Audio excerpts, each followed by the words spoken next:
The child drifts in from an infinite unknown into the limits of the contextual confines of your personal problems. Dressed in fabricated clothes of agenda, she is trapped in a body too untrained for the physical and a world that is too strange for context. She winds up crying and pushing herself to keep up with the pack until her position is located. "What's that little girl doing on the table?" the visitor shouts. Little Heather on the table rolls her eyes to convey the question, how are we supposed to work if outsiders who have no business in our business come in and start barking demands at us? I inform the guest that I have her sit on the table because she helps me write, and we can see and hear each other when she is in the center. "It's disgusting. Get down off the table," orders the intruder. Heather slinks down from the table, but she will be back when this intruder leaves. I need this child's perspective to write my stories.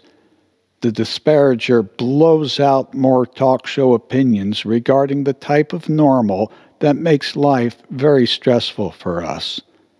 Eventually, the clocks move the self-promoted guard of normalcy to another place, and we are granted relief to continue on about our business.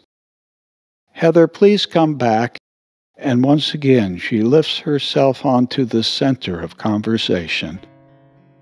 "Remember the time I got taken out of kindergarten?" recalls Heather.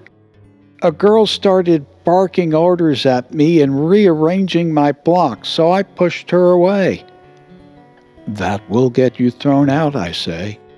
"I didn't push her hard or anything, but she screamed as if I were killing her because I wouldn't let her disrespect me." "Why do you think some people are like that?" I asked Heather. "Oh, I think she imitates and relates to her mother, who's the same way. But she has a sister who's just a year younger, and she doesn't say anything. She probably relates to her father."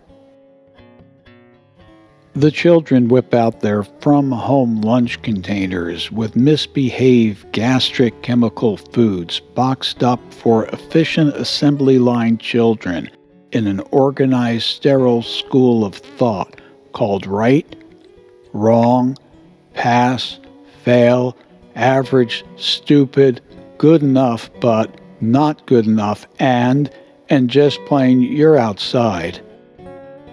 Drive kids to the crazy, from the crazy, in hope of reaching some normal while driving around in circles of deranged boredom, trying to reach later, which is always not now. The children sat in the playgroup building with blocks.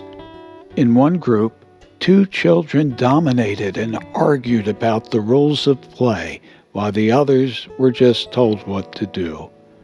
The dominant children were aggressive, and they projected total control. The others followed their orders as they were trained to. Rather than get into a violent clash with the leaders, Heather just walked away and played a different game with a different group where the rules were to her liking and the children worked together. Sometimes, if you see things simply through the eyes of a child, your choices are just that simple. Heather says, most kids will withdraw or act out in strange ways because they don't know how to communicate or they just don't trust anyone or both. But I don't go to school to learn how to act around people any more than you would go to a prison for the purpose of socialization. Heather, you just don't talk like other 5-year-olds. That's because I'm your child's self, and it's necessary for you to hear me as I am.